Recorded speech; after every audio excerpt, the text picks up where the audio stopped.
Hello, everybody. It is May 15th, 2022, and we are the Squawk podcast, where we break down all news and information related to the Baltimore Ravens. My name is Ben. I'm joined by my better half, Chad. Chad, how are you doing today, sir?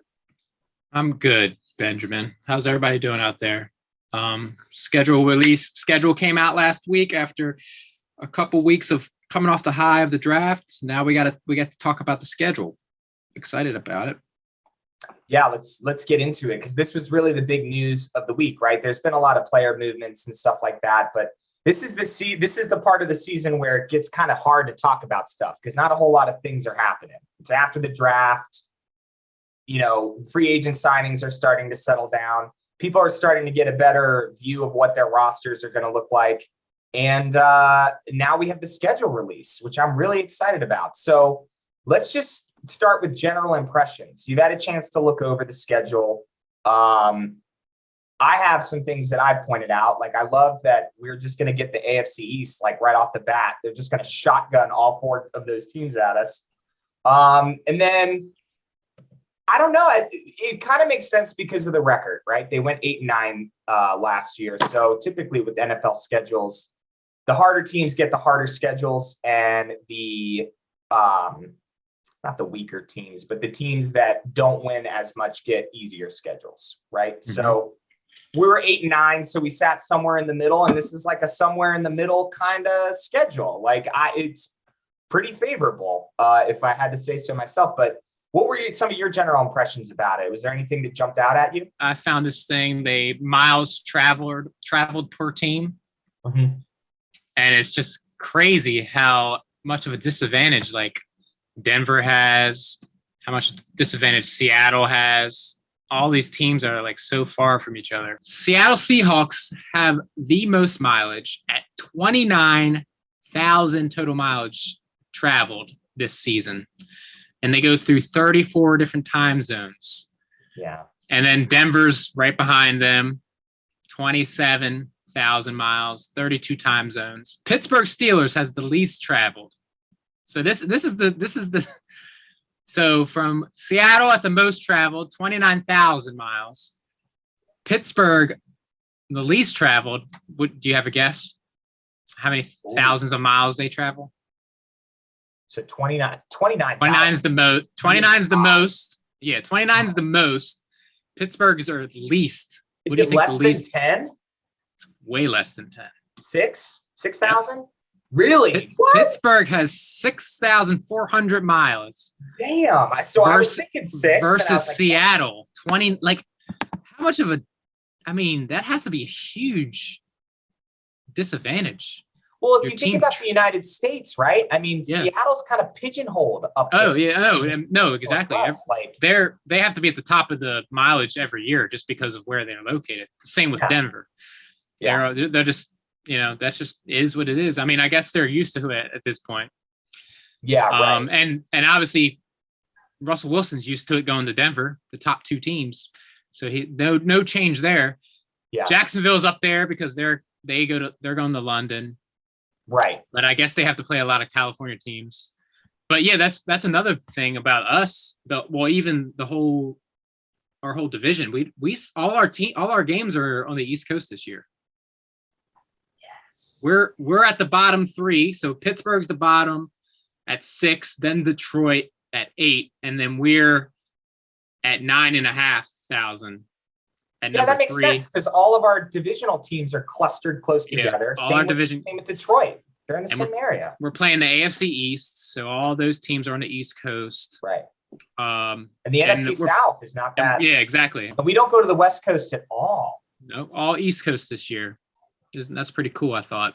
I love that. That's great. That's one less thing you got to fucking worry about. One less thing you got to worry about. Yep. And then with that extra game, this is our second year in the 17 game schedule.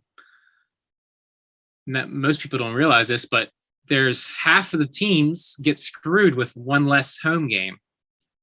And we're on that boat this year. Last year, that extra game against the Rams was a home game. So we had 9 home games, 8 away games. This year we have 9 away games, 8 home games. So we have one less home game this year, which is the good thing is that extra. I'm going to say that extra away game is the Giants. Yeah, exactly. So that's the silver lining there. Yeah, I mean, this has been, and for all the reasons we talked about, it's been one of the more favorable season schedules releases that I've seen in a long time. Yeah, and then like the 3 games that are out of the conferences. So you have the AFC East we're playing this year, and then we're playing the NFC South. Outside of those, we have 3 games that are sort of random, right? So we're playing the Giants, we're playing the Jaguars, and the other team that we're playing is the Broncos. So those are the 3 games that we're playing out of those divisions, the AFC East and the NFC South. Yeah, so you can all your opponents by the time the season ends with once you know your standings in your division. And before that, most of your matchups just based on the rotation of which division you play each year within the AFC conference and within the NFC conference. And then they threw in that extra game. So that added a little wrinkle to it, but it's still pretty similar to those extra 3 games that you're referencing that we get. So I guess, so you obviously play each team in your division twice. So that's 6 of the games. That's every year. 1 game home, 1 game away. Makes sense. And then you play 1 division within your conference, all of them. This year we have the AFC East. I mean, it's lined up in the first 4 weeks, which is pretty funny. Yeah, we just knock it out. Yeah. So how do we get the other 7 games? So then just like you play 1 division in the AFC, you rotate a division in the NFC. In the same way that we switch between the 3 divisions in our conference and the NFC, you switch between the 4 conferences. Right. So for instance, we played the NFC East 2 years ago. So we won't play the whole NFC East again for another 3 years. So you can plan it out like, oh, we're going to play the Cowboys again in 3 years. It's all, yeah. And then, so that explains 14 of the games. So now we're back in our conference. You play the whole full of the whatever division that you got. So this year, again, we got the East. And then of the other 2 divisions, which is in this case, the South and the West, you play the team that had the same division standing as you. So we were last place last year. So we play the last place team of each of those divisions. In this case, it was Denver and Jaguars. So that's how we get the other 2 within our conference. So that's 16 of the games. And now with the extra game, they do a similar thing in the NFC. So you basically take the same division finisher from the conference that you played 2 years ago. So the conference we played 2 years ago in the NFC was the East, like I just mentioned. So we play the Giants, who will finish last in their conference. So that's why first place teams normally have a harder schedule, because they're playing the first place teams of all the other divisions that they don't have in their rotation that year. Right. So, and that's why it usually works out that each team that finishes last has an easier schedule. So we have the easiest. We're 23rd in the league ranked from the easiest schedule. So we're at the bottom third in easiest strength of schedule. And then, so Bengals will have the hardest schedule relative to our division, then Steelers because they finished second, so forth, Browns third. So that's how that's all figured out. So once you know what place you stand in the end of the season, you know exactly what team you're playing the next year. But you already pointed it out that we get the whole AFC East the first 4 weeks, which is, I've never seen that before. That's pretty funny. And so we go a whole month without seeing a division rival, which is good. And I mean, pros and cons. There's good and bad. You get a couple games under your belt before you play the division winner last year in Cincinnati. We play them on the 5th week in October, and that's a Sunday night game. Yeah. So that's our first primetime game. And yeah, we only got 3 primetime games this year, which is a little surprising. But I mean, granted, our record was trash last year because of all the injuries, but we still have Lamar Jackson, one of the most electric quarterbacks in the league that people want to watch. So I'm a little surprised that because I think the last 2 years we've had like 6 and 5 primetime games. And to drop down to 3 is a little surprising, but it is what it is. We got 3, and then there's 2 games that are TBD. One against the Browns, one against the Bengals later in the year. So either one of those could be, flexed into a primetime game. So I'm going to say 3 primetime games with a chance of 1 or 2 more. Ending the season with division rivals is always best for, makes for good TV, especially when there's playoffs on the line. So the last 2 weeks, we got the Steelers at home, and then we end the season with the Bengals at their stadium. So that'll be exciting. What about you? Besides the AFC East popping off the first 4 weeks, what do you think? So that was the big thing that stuck out to me. I was just like, yo, what the fuck? Like, we're playing all of them just straight up, and then we're rolling into divisional games. Mm-hmm. It's like, because we always talk about, I always throw week 1 out the window, and we're going to talk a little bit more about some of these games and some of the things that I think might happen. But like week 1, you can throw out the window. And then like the first 4 weeks of the season, really, you don't have an idea of what your team looks like or how they're going to operate. Like think about the Broncos last year. The Broncos started their season like 3-0, and then they drop a game to the Ravens, and then they completely fell off the wheels fell off the track after that. So I don't know, like, is this a good time to be catching divisional opponents? Like, I don't know. I'm not sure. I would kind of like it if they weren't as fresh. I'd like to catch the Bengals sleeping. I really would. I think that meeting them in week 5, once they've kind of figured out all their pieces and stuff like that, I don't think it does us any favors. Mm-hmm. So that's something and we get them right after we go through the AFC East. Our October's kind of rough, right? So it's starting October 2nd, the Bills visit us. Then it's Bengals at Ravens. Then we've got Ravens at Giants, Browns at Ravens October 23rd. And then to finish it off, we go play Tampa Bay. After that, Saints, Panthers, Jaguars, Broncos, okay, Steelers, Browns, Falcons. ESPN has the over-under for the Ravens at 9.5 for games 1. Okay. That's very doable with this schedule. I think that in the back half, the Bengals game at the end of the year for sure. But some of these games, I don't know. Like, I have a pretty bold theory that we're going to sweep the Steelers this year. They're going to have quarterback pains, right? They've got Kenny Pickett, and they've got Mitch Trubisky. But I don't know. I think those guys are going to take time to at least gel in a system and get used to everything, especially because Mitch Trubisky didn't start last year. None of these guys did. So right.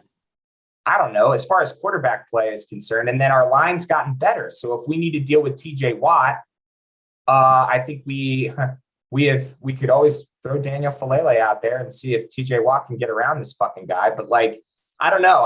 The Steelers really don't impress me that much this year. So let's go game by game, and we'll see where we end up at the end of that. The first game to start the season, Ravens at Jets, September 11th, 10 a.m. It would be a 1 p.m. game on CBS. Mm-hmm. I like what the Jets did in the offseason. I really like the additions they made. They've got a legit wide receiver in Garrett Wilson that they picked up in the draft. Zach Wilson's got another year under his belt. I mean, if you're a Jets fan, you got to start like thinking that things are looking up, right? Like, they had a really good offseason, I thought, for what they ended up getting. And not to mention, they got Jermaine Johnson as well, who was the linebacker that the Ravens, I think it would have behooved them to make a run for him. I thought we had a great draft regardless, but I just don't know if they've improved enough to beat the Ravens week 1. I just think it's a lot of new pieces for them, not a whole lot of new pieces for us. We know who we are. Yeah. I don't see the Jets winning. But that being said, there's always that week one throwaway game, right? Where it's like, no one, like, can you really make any formulations about a team? We always overreact after week one, right? This could be a game I could see the Jets beating us, and then everyone overreacts about the Jets. And they talk about Sauce Gardner, and they talk about, Jermaine Johnson and how much Zach Wilson's improved and this and that. I could also see that scenario too, but I just don't think they have what it takes to beat the Ravens in week one. I really don't. What about you? Yeah, I'd agree. We're a pretty established team. The Jets are, they're in the second year of QB and new system with a new coach, and they got a lot of new pieces in the draft. I think they did a good job in the draft. But yeah, week one, second year team with new coach and QB plus all the new pieces they got. I don't think they'll have it together to beat, John Harbaugh and the Ravens in the first. John Harbaugh's, 12, how long has he been coaching us? 14 years, 13-year vet. I don't know, Super Bowl winning coach. Our team is pretty well established. Our defense secondary is just going to be bananas good with Kyle Hamilton, and when Humphreys and Peters comes back from injuries. We still have a couple question marks at pass rush, but I think we'll have it figured out by training camp. Whether it's signing a vet or signing a vet's probably what we're gonna do with either Houston and Clowney's still available. There's some people out there. So I don't see them surprising us and beating us. We're just too experienced with our coaching and our team. I mean, Lamar's going into his 5th year, and he's gonna be hungry to this is gonna be his first game because he missed the last 6 games of the year last year. He's gonna be ready, and I think we have a pretty good game against the Jets. Get a dub. Get to start the season off with a dub. All right, second game. Dolphins come to M&T Bank September 18th. It's another afternoon game. It's a revenge game for the Flock. I think so. They fucking embarrassed us last year. Thursday night football. Yeah. It's bad. Really bad. Yeah. Our offense couldn't get anything done. And that was such a boring game. Just the whole game. Yeah, exactly. Like, we couldn't get any pass rush. It was ridiculous.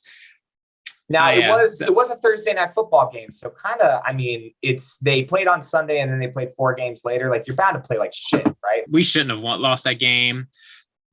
They were doing that zero blitz. I don't know. It's not going to happen this year. I don't think. They've got a new head coach, brand new. Yeah. And he's a young guy too. He was on the Pat McAfee show a couple weeks ago. I was watching him. Who's their coach? Is it McDonald? Oh, yeah. Yeah, McDonald from San Francisco. Yeah. Yeah. So he's in there. Tyreek Hill, it's his first year on the roster. Yeah. I don't know. I'm not really impressed with the Dolphins as an organization. It seems like they just offer a shit ton of money to guys, and then those guys leave after a year. Like, Kyle Van Noy was kind of a shit show. He's with the Chargers now. There was the Xavier Howard contract negotiations that were kind of a mess. Like, I don't know. I don't think if they're coming to Baltimore for the season home opener, I don't think the Dolphins have a shot in that game. I think it's going to take Tyreek Hill a little bit to adjust to the offense. Not much, but I think week 2 is a good time to catch him. I'd rather play the Dolphins in week 2 than play them at like week 10 when they've got all their shit figured out. You know what I mean? So there's a new, exactly. Same situation with the Jets, just new head coach, new system, couple new pieces. Tua, but this is Tua's prove it year. Tua needs to put up or shut up. He has one of the best speedster wide receivers. He's got one of the best younger receivers in Waddle. They got a good couple tight ends, Gesicki, and they picked up a couple running backs. I mean, if McDaniel's gonna be running the same system, similar system that they run in But that's intriguing, though. They're going to be running the set in the 49ers. And look who they have running that system pretty well. Jimmy Garoppolo. I mean, Jimmy Garoppolo went to the freaking Super Bowl, and he's an average. I mean, I wouldn't say he's an average type quarterback. Tua could, he hasn't proven that he's like a really good quarterback, worthy of a high first round draft pick. But he might thrive in this system. You know why he's so hard to evaluate? Because last year, remember they started like 0-7 or something like that. And then they went on this win streak. They were like cruising through teams. He was throwing like 80% completion. I know they were short passes, so let's not get it twisted or anything. It's not like he was hurling the ball down the field, but at the same time, like they ended up winning like 8 or 9 games in a row at the end of the season. And you're like, whoa, what the fuck? Like they were a dark horse playoff team to maybe claim a last wild card. So it obviously didn't work out because they were put in such a hole from the beginning, but it's kind of weird to evaluate Tua. Like, I don't really know. I don't know if he's maybe that's why they got this head coach. It's like, look, your quarterback, if he's limited, he doesn't have to do a whole lot. The team around him is going to be awesome. Yeah. And let's see if Tua gets better. Like, I don't know. Maybe he gained some confidence and, because his career has been so fucking weird with Miami. He split time with Fitzpatrick. They never really gave him the reins. And even this year, they signed Teddy Two Gloves. Teddy Bridgewater is playing for the Dolphins this year. They signed him in the offseason. So it's like, are y'all sold on Tua or not? Backup plan. Like, I don't know. Yeah, this will be the year. Third year. I mean, I don't know. They gave Daniel Jones in New York, who we faced later in the year. I mean, this is his fourth or fifth. This is his fourth year. I thought they were going to cut ties after last year, but they're still holding on. But yeah, this is put up or shut up time for Tua, in my opinion. I think the coaching change and the system change is a good move because Jimmy Garoppolo thrived in this system, and he's an average quarterback. I think Tua is going to turn out to be an average quarterback, but this system obviously works. It's quick, short passes. Tua's known to be accurate. He's not known for like a deep ball, and they got these speedsters around him that are going to, catch quick passes and get some yak, Waddle and Tariq Hill. So, and they're going to be running the ball a lot, obviously, if they're similar to the 49ers. So I think this is going to be, I think they're going to have a good season actually, but I think the Ravens will take care of them in the second week though. So in our opinions, we're 2-0 in the AFC East so far. And then we have to go up to Gillette Stadium. Hey, one more thing before we move on from the Dolphins. Next week. Hamilton game. Kyle Hamilton is going to be put on the spotlight with this one. If he's going to have to cover some of these guys, I think we should look forward to seeing him. Okay. You know what I mean? Like, that's my prediction. I just think Kyle Hamilton that'll be like his breakout game. Season opener feels right. I don't have anything to back that up, but I agree. They're going 2-0. And then Ravens at Patriots. September 25th, another afternoon game. This one's on Fox. I don't know what the Patriots are doing. I didn't like the Cole Strange pick. I think a lot of people didn't like it. And I think, I don't know. JC Jackson leaves to go to the Chargers. They pick up, I think they picked Malcolm Butler back up to replace him, but I'd rather have JC Jackson, if I'm being honest, at this point in their careers. The offense still stinks. I don't like the Patriots offense that much. I don't know. I guess we'll get a crack at Matt Judon again. We'll play him for, I think, is this the first time we played him since he left? Yeah, it is. So that's an interesting little wrinkle in the game, but it is at Foxborough. I think the Ravens win this game too. I can't like leave Bill Belichick out of it, and I'm sure he'll game plan for Lamar pretty well. That he played him before during his MVP season, and we wiped the floor with them. When Tom Brady was there, but if you remember the second time we played them, it was the rain game. The rain game that happened at the end of and I was just like, well, that was crazy. We lost We lost Nick Boyle to that season-ending injury. Cam only threw the ball 17 times. Yeah, it made sense. It was raining. Mess. Yeah, I couldn't see the people on the field. I was like, how the fuck are they seeing? If I can't see anything, and I've got a high definition camera, how the fuck are they seeing anything on the field? Yeah, I wasn't even mad we lost that game. That just seemed like it was like that just wasn't going to work out. Yeah, we lost Nick Boyle. That was a horrible game. I was pissed at that game. But yeah, so they beat us last time we played there 2 years ago, with Cam Newton and Jacoby Myers. Damn. So I guess what that means is with Mac Jones is an upgrade from that. Oh, definitely. Yeah, I mean they're a better team than they were then for sure. Yeah. And Mac Jones, man, I think Mac Jones is he's gonna be one of the better QB picks of that class. Especially where he landed up at, I think so too. I think Trevor Lawrence is going to struggle just because of he's with the shit show Jaguars. Who else? Trey Lance. He might get a shot this year. We don't know about what they're doing with Jimmy Garoppolo.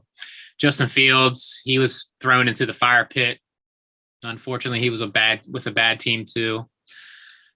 Yeah. Mac Jones ended up he ended up in a great spot with Belichick and the Patriots, and they made the playoffs his first year. And I wouldn't be surprised if they make the playoffs again this year. So it's gonna be a good. It's not a guaranteed win. I'll tell you that. That's gonna be a tough one to pick. Ooh, really? I mean, as of right now, how are you leaning? I'm leaning a win. I'm leaning a win. Yeah. Right now, but it's not like. I'm not as confident as the Jets and Dolphins. No, I'm not either. I think if you're in, actually, this game is pretty indicative, because the following week, the week after this, we're hosting the Bills. And I don't know how I'm going to feel about this game. For the Bills, it's like if the Ravens, let's say they're 2-1 or 3-0, I'm feeling pretty great about going into the Bills. But if they're 1-2, let's say something catastrophic happens like it did to start the season last year, although we had a good start. Let's say they go 1-2 and they go in to play the Bills. I'm not feeling too great about that. But I don't know. I as far as the Patriots are concerned, I think it's another win. I think it's kind of a prove it year for Lamar. And I think having a win under beating Bill Belichick in a year where you're trying to get paid, I think that bodes well for you. Yeah. I think that you can take that into a contract negotiation. So he'll be motivated for that. And I don't know. I don't love their offense. The Patriots offense kind of stinks. I like their defense. It's all right. It got worse. J.C. Jackson, I thought, was a stud corner. I thought they would do something to keep him, but that's just not how Bill Belichick operates. You know what I mean? He's always trying to look for value somewhere. And I guess he just thought that one of the better corners in the game, he just couldn't afford him or he didn't want to keep him. I don't know. It's very strange. So I got the Ravens winning that one. I don't like that offense. I just don't. And they could have addressed it in the draft and they didn't. They had a weird draft. So I think they go 3-0. I think they go 3-0 going into the next game, which is massive. October 2nd. Yeah, Bills at Ravens. Yeah. Obviously, the Bills coming off that, unfortunate loss against Kansas City. Well, not coming off of that because they had already played 3 games by then. How about the Bills have a crazy first 4 games? They have to play us. They have to play Kansas City. They have to play the Rams, I believe. Their first 4 games are crazy. But anyway, that's a tangent that shouldn't go down. But yeah, Bills come to. The big good thing is that we play them at home, so that's cool. Another good thing is that we definitely addressed our secondary in the offseason to play, Josh Allen and Stephon Diggs and Dawson Knox and all those guys. Gabriel, I think is his name. No, Davis. Is it Davis? Yeah, Davis. Gabriel Davis. Yeah. Gabriel Davis. So yeah, I'm glad. We definitely have a better matchup when it comes to our secondary against their, offense compared to the last time we met them. So this is a kind of a revenge game for us too. Last time we played them was in, the divisional round of the playoffs. And Lamar Jackson left the game early with a concussion. Granted, we were already down big at that point, but I'm not saying that's the reason we lost. But yeah, I'm definitely excited. I mean, that's a big game. Us going 4-0 would be awesome, but I'm just going to say 3-1. I say we lose. I think this is a loss. But I think we have a chance to. I mean, at this point, it's 50-50, to be honest. I mean, our offense is high powered. Their defense, you saw what their defense did against Kansas City. So their defense can't really stop our offense. It's just going to be a question of, is our defense going to be able to stop their offense? And I think our defense matches up better with their offense because of our secondary, which is on paper going to be on paper with a healthy Humphreys and healthy Peters, plus our 2 new safeties. We're going to be freaking one of the better secondaries in the league. So it's going to be a fun game. I'm excited for it. It could go either way. I am too. The one thing that gives me hope, you remember how the Bills started last year? They started kind of slow. The offense wasn't really clicking, like I think they were doing okay. Like they were winning games, but they weren't blowing anybody away. I do think they got better. I mean, their first round draft pick was a corner this year. So they've at least addressed the defense. I don't know. It's a home game. Yeah. I'm thinking it's a loss too. I just think you got to lose some at some point, and going 3-1 just seems realistic for this team, especially with the fact that we just get shotgunned the AFC East. The best team in the AFC East, I wouldn't have a problem losing to them, and they're a really good team. I think we do match up better on defense as long as and that's something that's going to be questionable too, right? Like we don't know the injury status of some of these guys at this point in the season, but like, I don't know. It seems like a loss. It seems like that's one that we just take on the chin and we move on. Because the following week we play another massive game, our first primetime game, Sunday Night Football, Bengals at Ravens. I think we split with them this year. I don't think here. What's that? I said we get the dub here. I think we get the dub here too. I think so too. And I just think it's a big statement game for the new defensive coordinator that we have, because this is the team that we just absolutely struggled with last year. And that's how they're going to be. I think the Bengals, they have a lot of cap space. They're building new facilities. The Bengals, they've got the quarterback, I think. The Bengals are going to be the problem in this division for the foreseeable future until the Steelers get their shit together and the Browns get their rosters sorted out if Deshaun Watson gets suspended, right? Like, at least for this year, this is the team that you have to beat. They went to the Super Bowl last year. I think they win this game. I don't think we lose 3 times in a row to a team. It's just not, that's not the Ravens way of doing things. I think we're going to be motivated to beat them, and we have a better secondary. And I think if we address our pass rush and we get some pressure on Joe Burrow, I know their line is a little bit better than it was last year, but it's still kind of unproven, right? Like, there's a chance we win this game. I think we do. I think we go 4-1 here. What do you think? I'm going to say we split all our division games this year. So I'm probably going to say that we just win all our home games when it comes to playing our division rivals. And so we get the first game against the Bengals at home. It's on Sunday Night Football. It's our first primetime game. Hopefully we're coming off a big win against the Bills, but we'll see. But yeah, I'm going to say we win that one. Yeah, I mean, they're going to be up there with us at the top of the division for the foreseeable future. And it's going to be a lot of matchups over the years that are going to be exciting to see. And this is going to be the start of it. One of the starts of it, because last year, the first game we got blown out at home. Yeah. But the second game, Lamar wasn't there and our whole secondary wasn't there. So, and, the Bengals put up like 500 passing yards and like 4 or 5 touchdowns on us, 6 touchdowns. So I think we're going to be like, bros, we're going to take care of you this time, because you got our JV squad last time, and good for you. You tore us apart. You should have, and that's awesome. But we got our varsity squad back, and we going to take it to you under the Sunday Night Football lights, and we're gonna get a dub. I think so too. And also Mike McDaniel, this is why they brought him in, right? I guess I read a read up on him that said what made him so successful at Michigan was he didn't give up big plays. And the only thing that we did to the Bengals last year was give up big plays.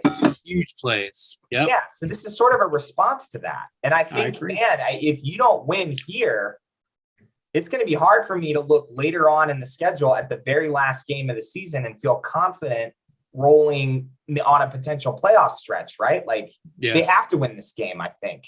In a lot of ways. Have to is a big have to. You're gonna say to, but like you're gonna say have to in May. Well, and I'm also that's true too. Like we're talking in May, like these rosters are going to be set, and this is just our initial like peak of the schedule and how I'm feeling right now. I do think they win. I just feel like this is what they brought the guy in for, is to beat the Bengals and to stop Joe Burrow and Jamar Chase, right? So, and they've got some other. Hayden Hurst is with the Bengals this year as well, so it's a rematch game for that. I think it's a win. It's home field. It's Sunday night. It's going to be rocking. Both teams are going to be kind of settled at that point. We'll kind of know what they're all about. Yep. And good way to start a primetime stretch. Let's make these networks feel bad that they didn't give Ravens more primetime games. This would be a great way to do that. Just whoop the shit out of the Bengals at home. So that's what we're going to go with, 4-1.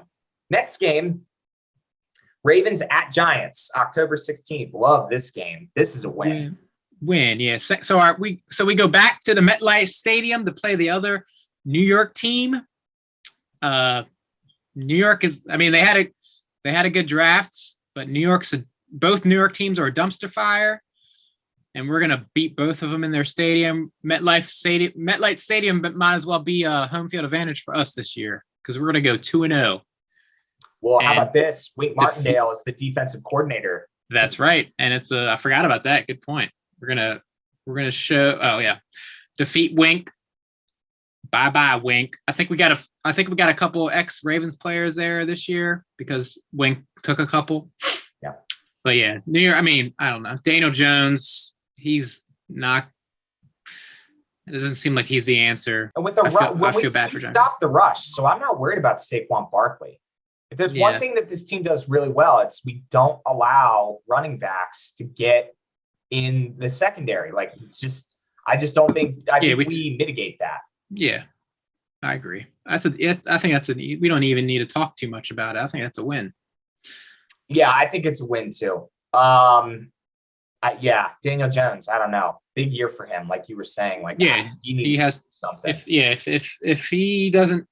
Daniel Jones doesn't do his thing this year, which we have yet to see, I think that's a good old axe. I think they're going to move on the head coach. That's the other. They got the offensive coordinator from the Buffalo Bills as the head coach. But they don't have the talent on the roster. They've got some guys. Well, you can't make Daniel Jones Josh Allen. Right. Overnight. Yeah. So we'll see. They might have a better season than I'm thinking, but they're not going to beat us. Agreed. So we're 5-1. Rolling into a very interesting game. Yep. Browns at Ravens, October 23rd. Let's just say Deshaun's playing.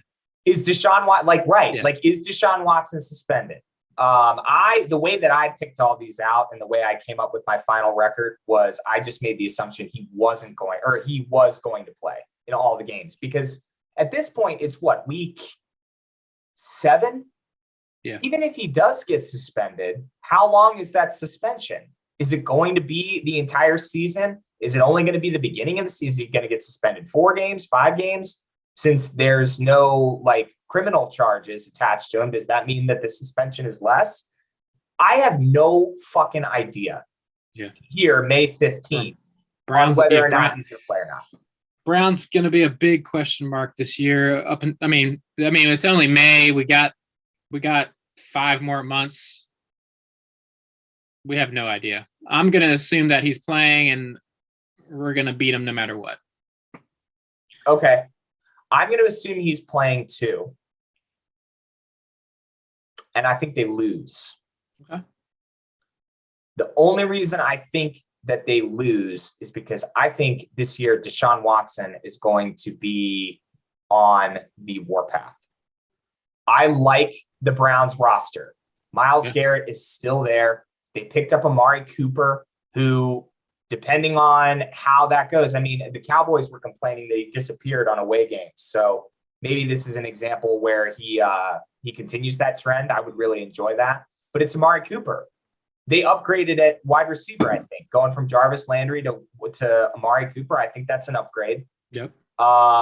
Still got two really good backs. Right. Yeah, right. I don't know. And with Deshaun Watson at quarterback, man, I'm not feeling good about this. But if he doesn't play, we got a great shot, because who starts? Is Baker going to fucking be like, oh, well, since he's out now, it's my time to step in? And I think he's done with them. Oh, 100%. Yeah, he's gone. I feel like they're going to have to end up cutting him to save money. So, and I think that's what teams are planning on. That's why I don't think they found a trade partner yet, because the Browns, granted, they got potentially the QB. I mean, they definitely got one of the best QBs in the league. So I guess if that's the situation that they find themselves in, that they have to lose out on getting a draft picks back for trading Baker Mayfield, I think they're happy with doing that anyway. But yeah, they're not gonna be able to keep.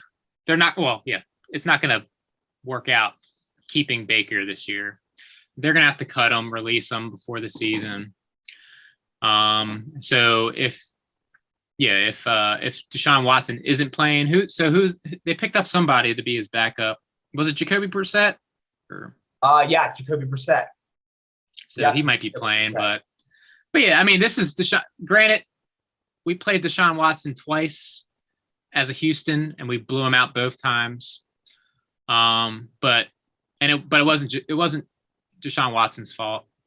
He was on a bad team in Houston. This will be the best team. This is the best, offense he's been on, and he has a great defense. The Browns defense is really good.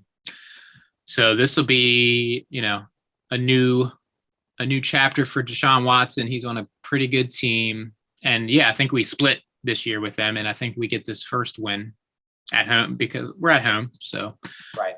I'm going to say that. We have no 4:00 games, which is funny. Nope. Yeah, we don't. Yep. And also, listen, about the Browns, they have a much better offensive line than the Texans did. Much better. Yep. Watson's going to be much more comfortable in the pocket than he ever was in Houston. Yep. Ever. I don't know. Feels like a loss to me. And it's a rough stretch of the schedule, too. Yeah. I think this is where we take some lumps. I think I agree. You got to win. So you got them at 6-1. Yep. But yeah, I agree with. This is definitely a rough part of the schedule. Yeah, it's brutal. Yeah. Week 3 to 5, that's a rough stretch. Patriots, Bills, Bengals, Giants. I feel like it's an easy win, but then we jump from the Browns, and then we have to turn around on a Thursday night and go and play Tom Brady after playing one of our biggest rivals, AFC North Smash Mouth football. We have to quick turn around and go to Thursday night against Buccaneers. That's not great timing for us to play the GOAT. No. So I'm gonna say we lose this next game Thursday night at the Buccaneers after beating the Browns. Second prime time of the game of the season, Thursday night football. So if we don't beat the Browns, we then have to go 4 days and then go play Tom Brady in Tampa Bay. I don't like that. Assuming that they have all of their guys back, which it seems like they do, I don't see why. Maybe this might be the final season for Tom Brady. This might be it. I don't know. He got a massive contract apparently to do games for Fox. I mean, it was almost a $400 million, $375 million contract. I mean, my guess is if it's a 10-year deal, that's $37.5 million a year. That's pretty great to transition into from retirement. And then he's in the booth. Yeah. Which would be fucking weird. Like, I never thought Tom Brady would go into broadcasting. I thought he would be one of those guys who, like, he's done with football and then he just, like, chills on it and does other stuff, you know, like maybe launches a health line or something like that, makes his money that way. I never thought he'd be a broadcaster. So this is probably the last season we're going to see him. The last time that Tom Brady played Lamar was 2 years ago, his MVP season, right? Because they never played him in 3 years. 3 years ago. Yeah, 3 years ago. 3 years ago. Yep. Yeah, we beat interesting. I don't think he lets Lamar beat him twice, right? He's got a pretty good record when it comes to quarterbacks. So that would be kind of interesting if he went 0-2 to wrap things up. But if everybody's healthy on that squad, if they figure out their defense, I mean, Antonio Brown is gone. They've got a new head coach. Bruce Arians moved up in the organization. So that issue, if there was an issue, is gone. Like, I don't know. It just seems like the Bucs are going to, and they're home. That's going to be rough. I think they lose. I think the Ravens lose that game. Yeah, it's a short turnaround from a tough game against the Browns. 4 games. We have to travel down to, Florida and play the GOAT, Tom Brady, at home for him. I think it's a good chance we lose. It's just a bad, schedule for us in that point. 2 tough games back to back, not as much rest. I think there's a chance we can lose that game. But so I'll give him the L there. But yeah, Tom Brady fake retiring, coming back. That was huge news. Tom Brady didn't retire, and then you saw the dominoes fall. A bunch of the free agents that the Bucs had started re-signing with the Bucs because they wanted to, get to play with the best player to ever play the game. Yeah. Most decorated. Yeah. Most decorated player. So yeah. I think there's a chance that we lose that game. And knowing Tom Brady too, if it is his final ride, he's going to want to go out with a fuck you, right? Like, I'm the best that ever played. I mean, we could be seeing an 8th Super Bowl run. He made it to the divisional round last year. Yep. With a team that was kind of a mess going into the offseason. They still beat the Eagles. I mean, I don't know. That just seems they're going to be good again this year. And it gives them another year to talk about, like, really hooking up the Bucs, right? Because, like, let's say Tom Brady stayed retired. The Bucs would have been in the conversation for picking up a quarterback in the draft. Mm-hmm. Now with Tom Brady back, they can go into the draft next year and get a better rated quarterback because that class is going to be good. Yeah. And it makes them a little bit more set up, I think, as opposed to if he had retired and stayed retired. Yeah. That's the kind of impact he has on teams, dude. It's fucking crazy, this guy. We'll never see another player like him ever again, probably. Yeah. It is, and it's going to be, I agree. Lamar, so yeah, Tom Brady versus Lamar on a Thursday Night Football. It's going to be a pretty sought-after game to watch, and it should be a good game. I'm excited for that one. That's one of the ones I have circled. Yeah, it should be a good game. I'm excited to watch it too. I think that's anytime I get to watch Tom Brady play against my team, if I have a chance to whoop his fucking ass, that's what I want to do. That's what I want to watch. I think it's a loss though. So I have the Ravens at 5-3. You got them at. You think they're going to lose? I think they could win. It's not like the Bucs are coming off, all this rest or whatever. They're also turning around. I just don't. Yeah. I don't know. I don't know if we're there yet. I don't know if we can do that against that team. So I got them going 5-3. But after that, it's pretty smooth sailing, dude. Ravens at Saints, November 7th. So This is another primetime game. Mm-hmm. We have 10 days of rest. Yep.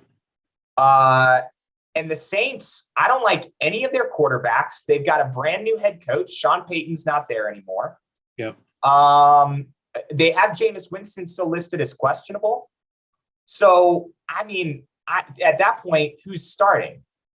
I don't know. Like, it's not Ian Book. Like, fucking, I don't know. Who's the second guy that they've got back there? Is it still Taysom Hill for QB? I guess so, yeah. But I think his stint at QB is over after his too. Dumpster fire last year. I mean, going at this point, I think it's definitely going to be Jameis Winston. Jameis Winston's the best quarterback they have on the team right now. Who the backup is? It's Andy Dalton. Oh, is Dalton at the Saints now? Yeah. Oh shit. Is he going to come out like he did against us against Chicago and almost beat us? That's what has me kind of concerned. The red rifle, dude. He's like herpes, man. You can't fucking get rid of him, and he'll bounce around to different places. Yeah, he's just played him in Chicago. Now we're playing him in New Orleans. It's like, yo, leave us alone, dude. Leave us alone, brother. Yeah, no, that's funny. I forgot about that. But yeah, I mean, I'm intrigued about the Saints, because Jameis Winston, he can put up some high-powered offenses. He's known to be putting up big numbers, but also in the touchdown category, but also in the interception category. But I think these last year or two with the Saints being behind Drew Brees and having Peyton as a coach definitely matured him and, made him a better decision maker. So, I mean, I'm not going to say that Jameis Winston's a bad quarterback. He's definitely a good quarterback. And I think he's their best option right now. So I'm going to assume he's going to be playing, and they put a lot of pieces around him. They just signed Jarvis Landry, who we kind of were hoping we were going to get. Didn't work out. But so they're going to have – but I think Michael Thomas is on the team right now, but I think he's going to be gone by the beginning of the season. They don't have a very good relationship, do they? Yeah, I don't think Michael Thomas plays for the Saints this year. Yeah. But let's say that he does. The Saints' offense right now is Michael Thomas, Jarvis Landry. They got Chris Olave in the draft. So that wide receiving core is crazy. Yeah. And then they got Mark Ingram and Alvin Kamara in the backfield. That offense is, set up pretty good. They're going to have a pretty good offense, I think. It's their defense that's a little questionable, and I don't think they can stop the Ravens potentially. So, after having a 10 days rest, another primetime game, I think the Ravens can win this one and going into their bye week. What do you think? Unless Andy Dalton comes out. Listen, man, this motherfucker, just retire already. Why are you bouncing around the league? Just get it over with. But let's say Jameis does start. I am not totally out on Jameis Winston. He's playing in a dome, so his passes are only going to be more accurate, right? Which was a knock of his in Tampa Bay. He threw all those interceptions.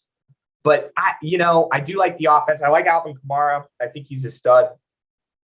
The defense, though, I don't know, man. They picked up the Honey Badger at safety, but I'm not sure. He's only getting older. They picked up Marcus May from the Jets, who I like, to replace Marcus Williams, who we have now. Yep. But I don't know. First-year head coach might be, and then they play in that division. I guess for the Saints, it's not like they play in a hard division.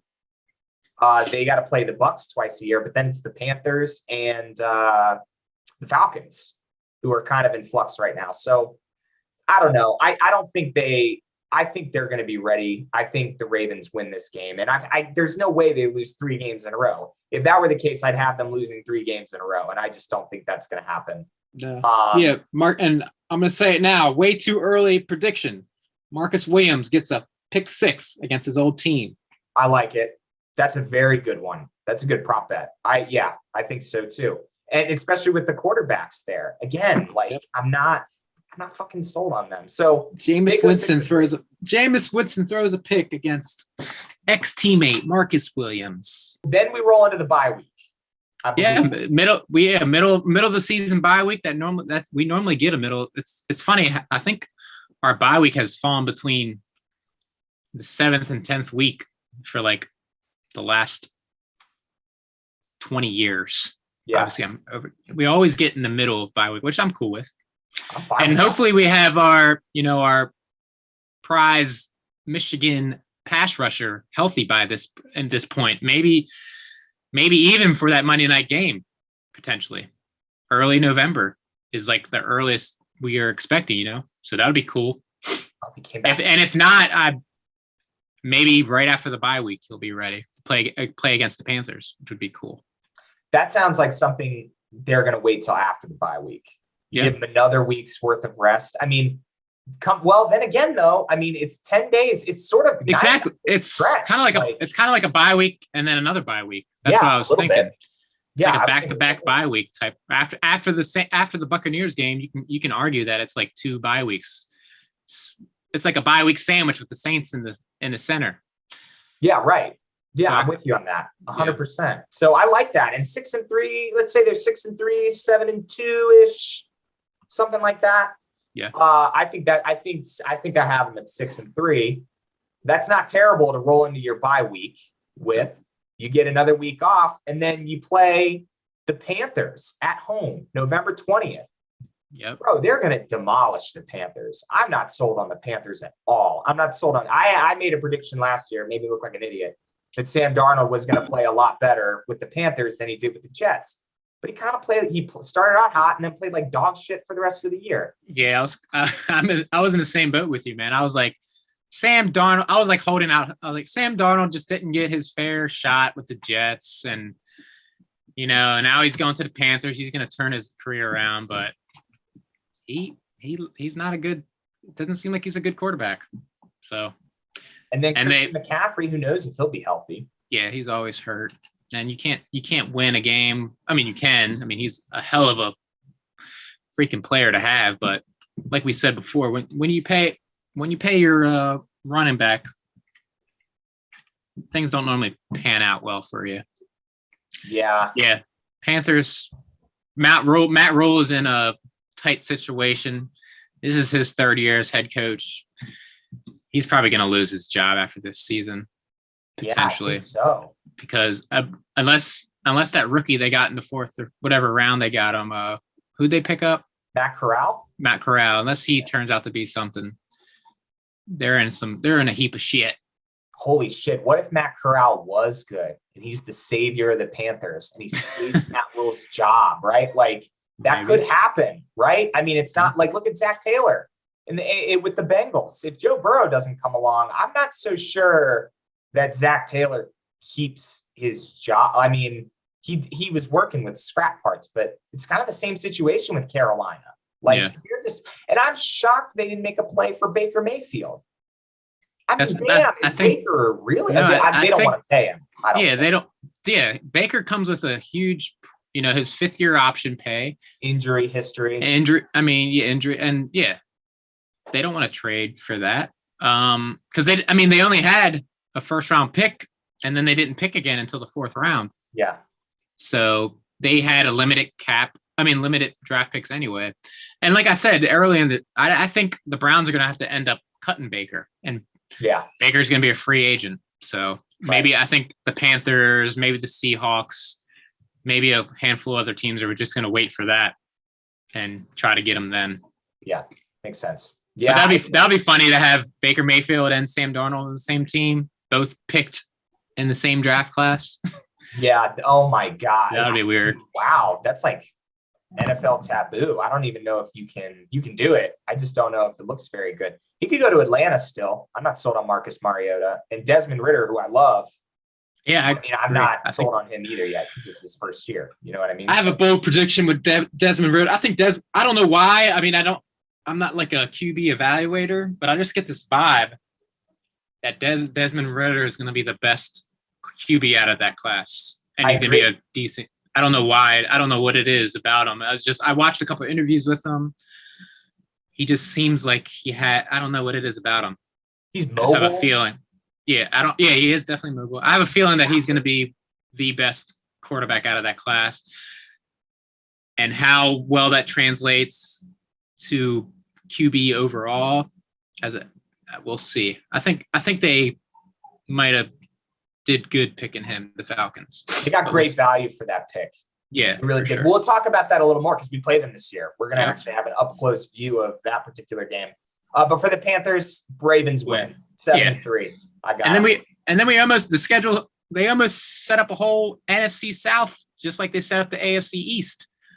3 NFC South teams back to back to back. And then we play the Falcons late. Yeah.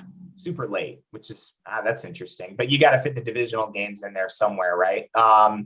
So after that, we go to Jacksonville Yeah, November 27th. We're going to dog walk them too. They're terrible too. I'm sorry.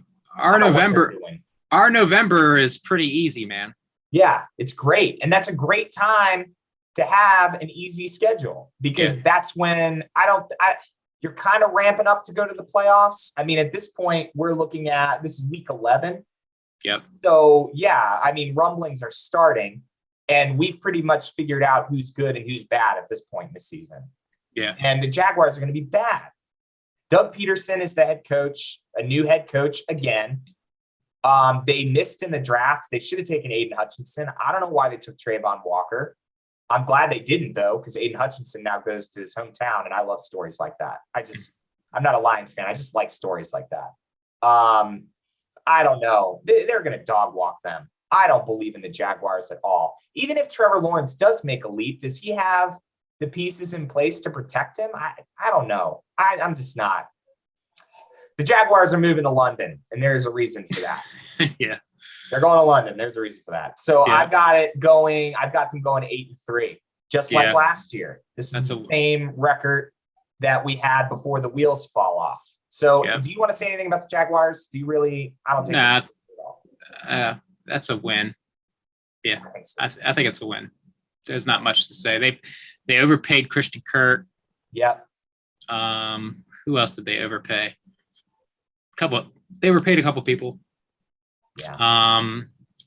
Doug Peterson's coming back after being out of the NFL for a couple years. I mean, he is a Super Bowl head coach, so I mean, he's a better option than what they had last year. I was gonna say, I mean, like anybody is better than Urban Meyer. Anybody, dude. But I could apply for that job and be like, listen, I will never put you in an awkward position in public. And they'd be like, all right, let's give him a shot. Fuck it. Better than what we had last year. Screw it. We don't know this guy, but why not? Yeah, they're gonna blow the doors off them. I got them at 8-3. This game, the next one's interesting. Broncos at Ravens, December 4th, 11 a.m. Mr. Unlimited comes to Baltimore. Jerry Jeudy's been in the news recently for some weird stuff. Like he got arrested and then detained, and then he got let out on bond, and now the girlfriend doesn't want to press charges. Someone was hiding a cell phone in a car. It just sounded like really petty, dramatic bullshit that got escalated into this issue. That's just me looking at it. I don't know. The Broncos are going to be good. Secondary is still good. The Jerry Jeudy stuff, is he going to get suspended? Dude, I don't fucking know. That's a developing story. At this point, it's week 13 that we're playing them. If he's suspended, it's not going to be. It's not going to be that long. Well, it's not going to be that long. Charges. I don't know. Yeah. It's a weird story. Yeah. Yeah. Broncos will be well established at this point with their new quarterback, Russell Wilson. Yeah, he has a hell of a offense around him with Cortland Sutton, Jerry Jeudy. Who's the other wide receiver fast guy they have? Tim Patrick? No, there's another guy, KJ Hamler. Got it. They have a hell of a backfield with Williams and Gordon. And they have a great defense. Yeah, Broncos are going to be an issue this year, and they're going to be definitely in the playoff picture. And this will be a tough game. This will be a tough game. I'm actually really looking forward to this. Yeah, one. this will be a fun game too. This might be. I'm looking at this. There's a couple games that Broncos might be on my list to go to. So it's in at M&T Bank. Early Sunday game. Early December game. That'll be fun. Both teams will be making a playoff push. Yep. Both teams will be in playoff position. That'll be a fun game to go to. Yeah, for sure. If you're a Ravens fan, I'd go to that one for real. For sure. Mm-hmm. Yeah, that one's on my list. That one and the Bills and the Bengals are all on my list to go to for sure. But yeah, I mean that's a tough one to pick. Like the Bills, like the Bengals. This is a top of the conference teams playing against each other. Great matchup. Russell versus Lamar. Well, there's bad blood with these two teams too, right? Because last year we went for the rushing record. Yeah, that's true. Got pissed off, and they have a new head coach, new quarterback. I mean, maybe the fans will care, but yeah, there might be some bad players did. Yeah, know if the players even had a problem with it. No, Maybe they did. Maybe they did. But yeah, that's gonna be a good game. I'm gonna be pessimistic and say we lose that game because I was 9 and what was I? What was my record? 9 At and this point, you were 9-2. Yeah, so now we're 9-3. That's so probably we're even then because I have them winning. Of course, I want it to even up with you. That's more realistic. Well, and this is a good game to pick too, because honestly, I mean, this is a fascinating. I don't really know. They could lose. The Ravens could lose. I'm not going to sit here and say that this is an ironclad win, but I think being at home early December, Lamar's got a great December track record. I don't know. I feel like no, I don't know. Russell Wilson's got a lot to prove too. He's on a new team. He wants to show that he's the shit. Very interesting matchup. I got him winning. So we're both at 9-3 at this point into the season. I like that. Good. Ravens at Steelers. Yep. You're gonna like this. I think we sweep the Steelers this year. Okay. I think we sweep them. I don't think it's their year. Listen, the defense is good. I'm not knocking it. TJ Watt's a stud. I get it. I understand. But the offense, Kenny Pickett, is he going to be good? He was my second favorite quarterback outside of Desmond Ridder. Okay. And it just made sense. Like they had all this film on him because he went to Pitt. They probably know him better than any other organization in the NFL because he was in their backyard for like 5 years. Yeah. They know his ins and outs. They know what they can coach out of him and what they can't. They know what they're getting. So I didn't like the fact that they took him in the first round. It didn't surprise me. They needed a quarterback, and he's local. So, I mean, like, why not? I don't think it's a bad thing at all for them to go grab him. But is he the guy? I don't really know. And then if he doesn't start, it's Mitch Trubisky, and he's another one where I don't know. Like, he was a backup in Buffalo last year. So, am I sold on him making a move and like influencing this team on offense? I don't fucking know. It just doesn't seem like Pittsburgh's year. And I think that's a win. I think we go into Heinz Field and we beat them. I think we're the better team on paper. I really do. It's a December game, so it's late in the season. It's going to be cold. We're going to be running the ball. They're going to have to tackle. I mean, they'll be running the ball too. Najee Harris, I think, is a stud. I think he's going to be good with them for a while. But I don't know, man. I think feels like a sweep this year. It really does. What do you think? Yeah, I mean, isn't it pretty crazy that this is week 14 and this is the first game against the Steelers? We haven't played this. That's the furthest into the season playing the Steelers for the first time that I've seen in a while. So we get our first matchup against the Steelers well into the season. At this point, we know where everybody is in playoff contention with only 5 games left.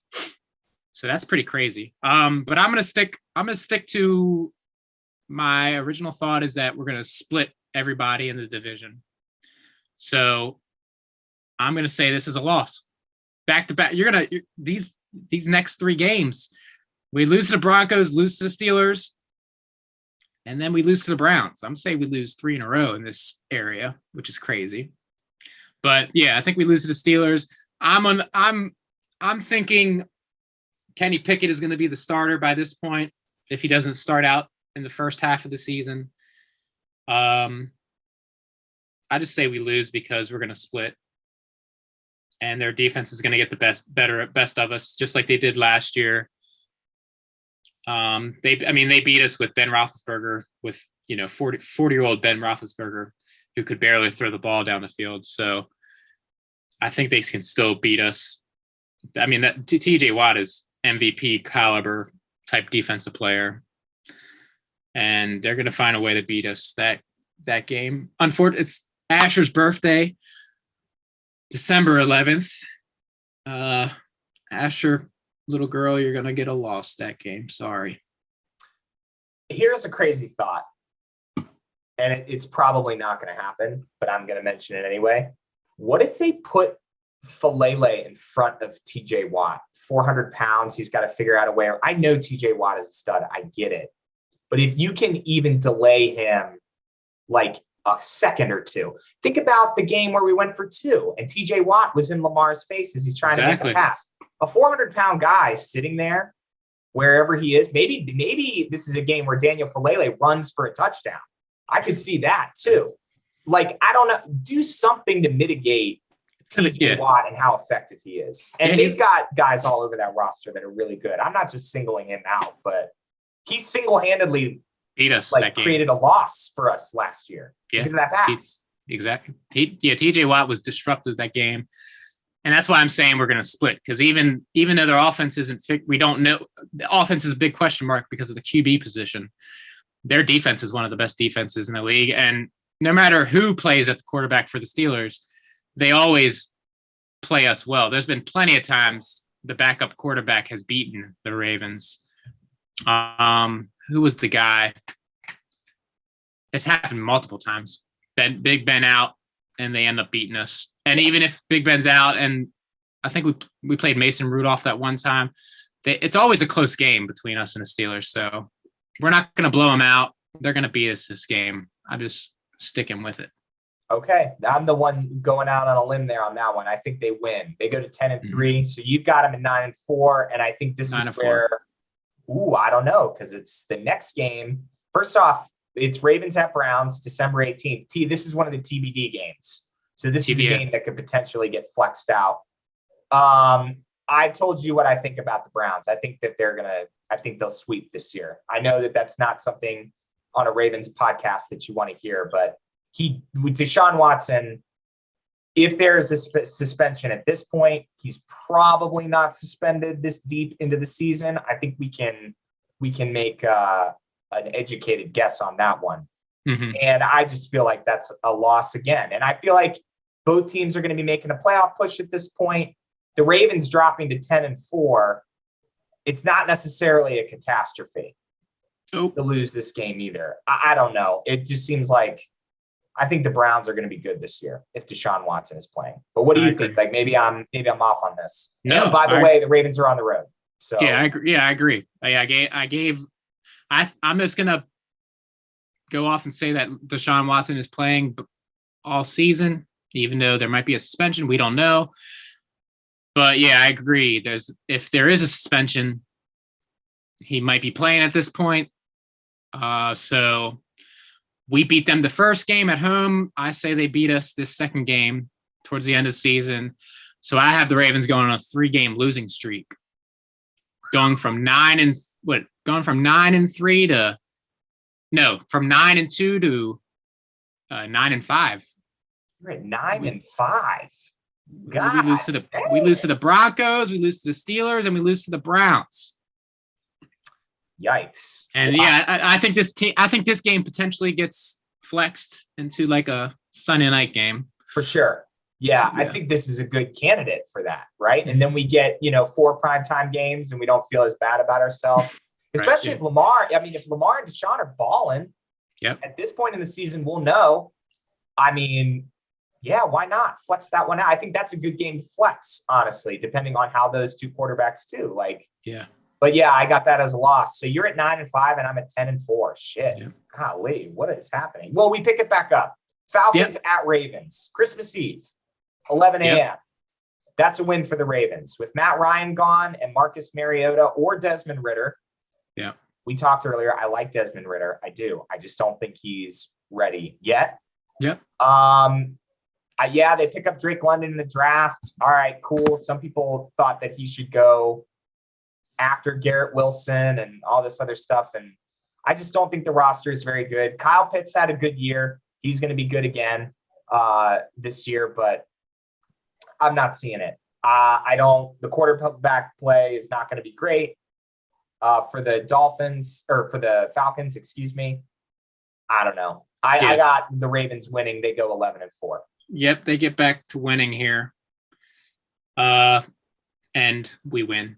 Yeah, there's not much more to say about that. I'm just not sold. They were a middle of the pack team with Matt Ryan at quarterback. Yep. Yes, Falcons are in the same boat as the Panthers and the Jags. Yeah, that's just how that's going to go. All right, so we've got that one. No need to talk about that. We'll get the presents. They get the coal for Christmas. Yeah, exactly. Steelers at Ravens. So we meet them again, basically a month later, January 1st. Ravens are at home this time. We're deep into a playoff push. I mean, this is the second to last game of the season. For all the reasons I said before, I think they win. They go 12-4. So I have them 10-5. We have to get this game to solidify a playoff, to help solidify a playoff spot. So I say we go 11-5 and beat the Steelers. I believe it's going to be another, typical Steelers Raven matchup, low scoring, low 20s, under 20s game, but we figure it out because we're at home and we have to get this game because at this point I have them 10-5, and that has us on the outskirts in the wild card position. Yeah. So we have to win this game to have a chance to win a division with the next huge game. Ravens at Bengals. Week later, Ravens at Bengals. Finish the season. To finish the season. And this is the second TBD game, so this game might definitely get flexed out. Yeah. If it's the last game of the season to determine who wins the NFC or the AFC North or who grabs the last playoff spot. Probably both. Yeah. Because I believe we're going to have, if Deshaun Watson plays, I think our division sends 3 teams in the playoffs. Bengals, Ravens, Browns. If Deshaun Watson plays and isn't out for more than like half the year. But what about the AFC West, dude, with the Raiders, Chargers, the Chiefs? I think 3 of them go too. So here are the teams that I have on the for the playoffs for the AFC. 10 out of the 16 teams I think are playoff caliber teams. The Bills, the Chiefs, the Browns, the Colts with Matt Ryan now. I like that team a lot more with Matt Ryan at quarterback. Mm-hmm. The Chargers, Ravens, Bengals, the Raiders, Patriots, Titans. Those are 10 teams that are going to be vying for playoff spots. Out of 16 teams in the AFC, 10 of them I could see. All right, they're going to grab they could grab something, right? So I've got them with the Ravens and Bengals. We covered it in the beginning of the pod. I think that they're going to lose that game, and I have them at 12-5. I have them 11-6 because I think since we beat them early in the season, we're going to lose this last game. So that's going to, that means we lose a division maybe. Is 11 wins enough to get a playoff 11-6 spot? Is 11 wins enough to get a playoff spot? I don't know. Because let's break. Bills are going to win their division. Sure. It's hard to pick the West, but it could be Kansas City or the Broncos that win a division. I think Chargers? Not as a division winner, not over Kansas City definite Bills making the playoffs. Kansas City's making the playoffs. Broncos making the playoffs. The AFC South, which is the trash division of our conference. I mean, Ryan Tannehill's been running that division the last 3 years. Ooh, but the Colts. I think the Colts take the division with Matt Ryan. Titans, they lost A.J. Brown.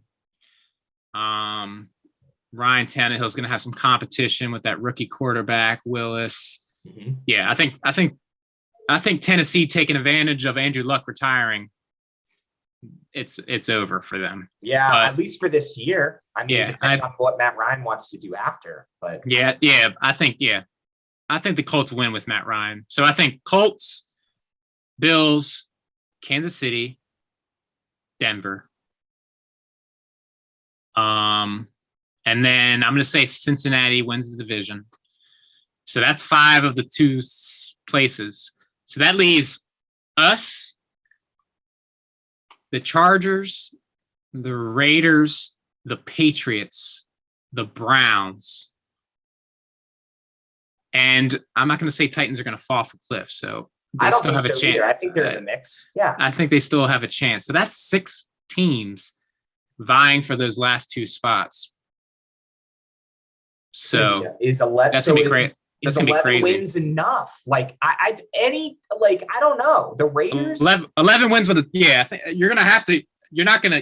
10 wins is definitely not gonna be enough. No. If you get 10 wins, you're you're out. You're out. So I think 11 is the number, but there's going to be some tiebreaker and shit going on. So I think with 11 wins, the Ravens get that spot somehow. 11 wins, we're going to have a win over the Patriots. So that's a tiebreaker there for that spot. Yeah. You got to remember the Chargers and the Raiders, their division, man, they're going to have low records, in my opinion, because they have to play Kansas City twice. They got to play Denver twice. They got to play each other twice. So that's kind of a benefit that all four of those teams are playing each other twice, because their records are going to be, no one's going to run away with like a 14 win record, They're going to beat the fuck out of each other. They're going to be, exactly. So they might be at the 10, only 10 wins. So that might be beneficial so I can see that it playing out that way. Like the Raiders and the Chargers can only make it to 9 or 10 wins, pushing at least one of them out. So I can see that benefiting us. The only other team that is a question mark is the Browns, because who knows if Watson's playing. Yeah, and the Titans. And the Titans, yeah, and the Patriots. I mean, does Mac Jones make that leap forward? I'm saying we have a tiebreaker because we beat them. Right. Okay, So, yeah, I get what you're saying. But we play the Broncos. They're going to be in the mix. If we lose that one, that's a tiebreaker we could lose. Yeah. But I'm in this scenario, I'm already saying the Broncos have a position playoff spot. You think they do? You think you think they've got it locked up? Don't you love speculating in May? It's May 15th, and we've already got records picked out. We still have the offseason to go through. We still have training camp. We still have OTAs. We still have preseason. But the excitement starts now with the schedule release. It gives you an idea of who's who in the zoo and who's playing who. And I think it's, for the Ravens, it's much more favorable this year for obvious reasons than it would be in other years. So this was awesome breaking it down with you, Chad. This took a long time. We really went into this and dissected it. So we will be back next week with news. We still got to do the Jarvis Landry stuff. We still got to do, what other news was that? Nick Boyle's contract restructure to open up some cap space. We'll talk about all that stuff next week and any other news that we hear coming out. We'll give our thoughts on that. Thank you so much for the new subscribers we have and all the people who are listening and watching. We really appreciate your support. Chad, do you have anything to say to the flock before we take off today? Call. Enjoy. I mean, this is the down season for football now coming. I mean, the draft's over. Yeah. The schedule release is out earlier than they normally do it, just the week after the draft. So I guess the next big thing is mandatory mini camp in July. But we're basically in the NFL ghost town for the next 5 months. Our topics are probably going to be a little more speculative than stuff that's going on in the news these upcoming weeks. So just kind of bear with us on that. This is the real doldrums of This is the doldrum. This is the dull part of the season. This is a good time it's summertime, be outdoors and do some traveling. Exciting. And then once August comes around with training camp and preseason games, that's when the excitement starts again. Things are going to start ramping up for sure. Yeah, absolutely. I think Baltimore fans should be stoked about the schedule going forward. Mm-hmm. It's just, I don't know.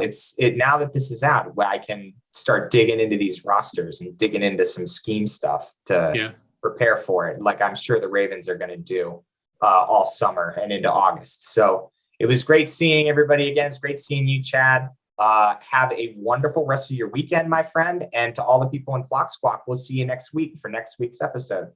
Caw, everybody. Peace.